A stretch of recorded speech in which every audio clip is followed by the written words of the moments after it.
يسعد صباحكم وكل اوقاتكم مشتركين قناة عالم بانا.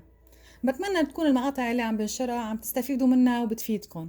اليوم رح انظف السجاد، هلا رح ابدا فيها وبعدين رح فرجيكم الواشر ماشين غسالة السجاد اللي بستخدمها للتنظيف.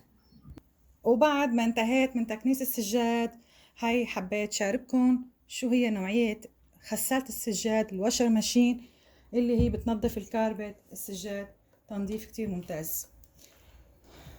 ببلدي كنت استخدم الهوفر، وهون حبيت كمان نوعية الهوفر، بس المختلفة فيها انه هاي سمارت واش. سمارت واش انه هي اوتوماتيك بتنظف وبتشفط مثل مو شايفين مكتوب اوتوماتيك كلينينج.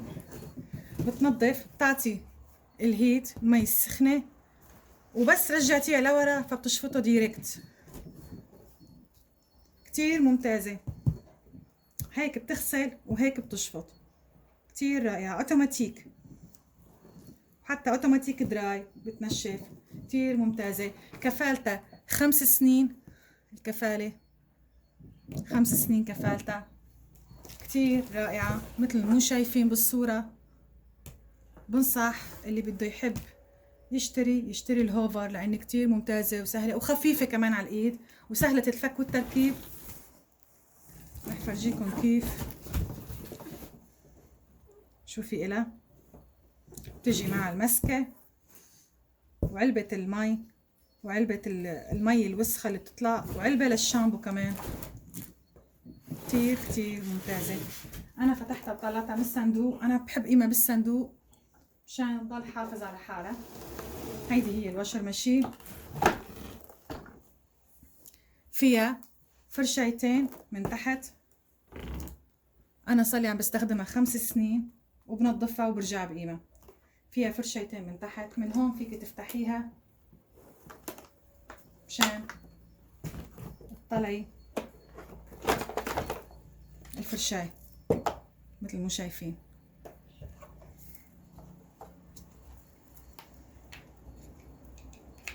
رح رجعها لمكانها، سهلة الفك والتركيب. وهيدي فيك تغسليها وترجعي ترجعيها كمان بضغطة بسيطة.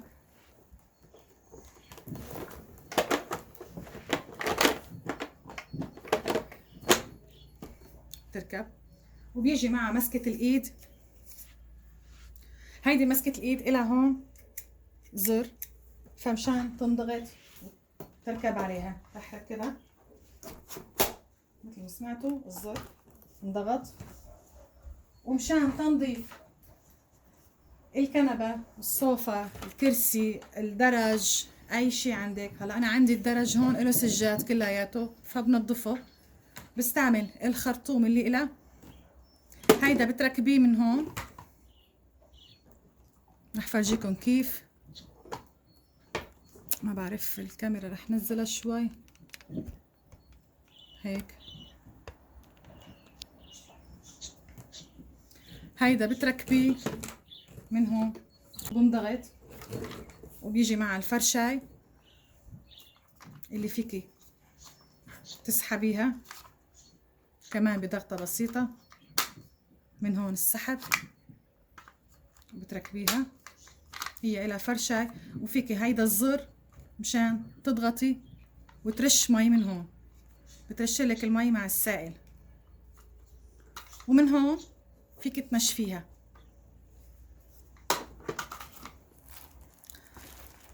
بيجي معها شامبو للسجاد وكمان فرشاي تانية نايلو. هيدي فيكم تغيروها من هون، بتشيلوها هيك يعني بتنشال من هون هيك وبترجعي بتحطي هي بدالها كمان. بس انا رح استخدم هيدي الفرشاي. وهلا بدي ابدا فيها بالسجاد وراح اعبيها مي وارجع لكم. وهون انا حطيت المي اللي بدي استخدمها. المي النظيفه بتنحط هون، ومثل ما قلت لكم المي الوسخه بتطلع من تحت. ديركت. وهون راح احط الشامبو اللي للسجاد، بفته هون.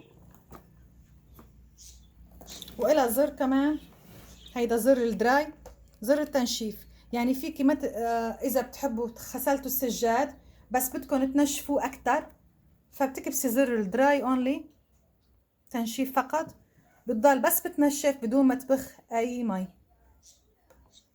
وهون كمان رح فرجيكم كيف هيدا الزر بيعطيكي انه وقت بتمشي لحالها لقدام بتصير على الواش، ووقت بترجعي لورا بتصير على الدراي، يعني على التنشيف. لقدام الغسيل ولورا التنشيف. ده الزر للبداية للباور. وهيدا الزر بتتحكمي بالهاند، فيك تكبسي فيكم، رح فرجيكم كيف هيك تتحكمي فيها مشان تمشيها على كيفك. انا رح ابدا هلا فيها وفرجيكم كيف الطريقه. كمان نسيت فرجيكم انه بيجي معها كيس، هيدا الكيس مشان تحفظي فيها الادوات اللي بتطلعيها، الفراشي، الخرطوم، اي شيء فيك تحفظيه. وبيجي معها كتالوج، هيدا هو الكتالوج مشان يعرفك طريقة استخدامها اللي ما بيعرف، حتى طريقة تركيبها كمان. مثل مو شايفين الكتالوج بيعلم كل شيء، واللي ما بيعرف يتابع الفيديو اللي عندي رح يعرف كيف طريقة استخدامها. مثل رح ابدأ فيها بس ما رح تقدروا تسمعوا مني لاني صوتها يعني يمكن يكون شوي عالي، فما رح ينسمع الصوت اللي رح اقوله انا. رح ابدأ فيها واضغط زر الباور.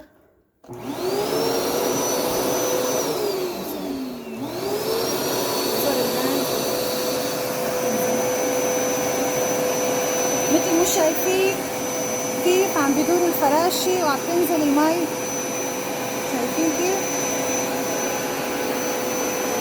وهلا راح تحول على الدراي تشفط المي لحالها.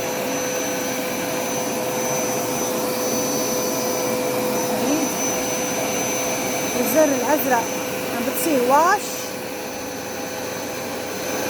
الواش اللي هون هي هلا على الدراي.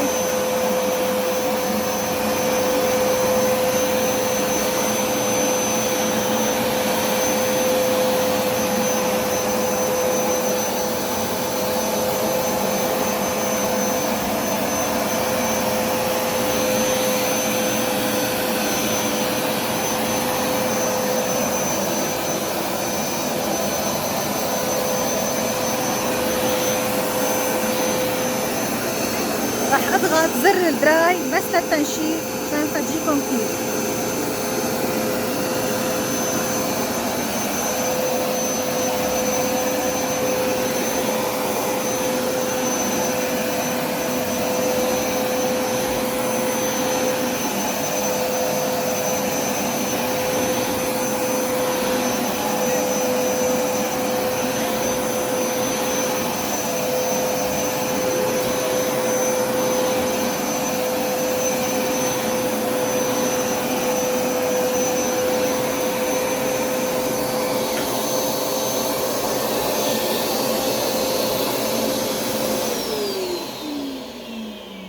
شفتوا كيف طريقتها كتير سهلة وبسيطة، وبس وقفت رفعت عمود المسكة الايد الفراشة لحالها وقفت ديركت. وهيدي هي النتيجة.